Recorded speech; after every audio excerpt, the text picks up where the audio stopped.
ওম নমঃ শিবায়।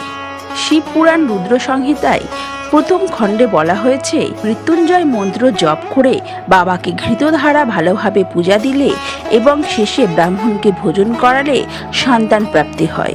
মধু দিয়ে শিবের পূজা করলে রাজযক্ষা রোগও দূর হয়। সুবাসিত তেলে বাবাকে পূজা করলে ভোগ্যদ্রব্য প্রাপ্তি হয়।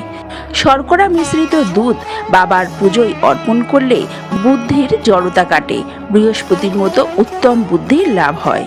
শরীর এবং মনে যখন তখন অকারণে উচাটন হলে, হৃদয় ক্ষুব্ধ হলে, সর্বত্র নিরস মনে হলে, দুঃখ বেড়ে গেলে, গৃহে সর্বদা অশান্তি ঝগড়া লেগে থাকলে বাবার এই মৃত্যুঞ্জয় মন্ত্র জপ করতে করতে বাবার মাথায় দুধ ঢাললে সব সমস্যার সমাধান হয়। শিবের উপর আখের রসের ধারা দেয়া হলে সমস্ত আনন্দ প্রাপ্তি হয়।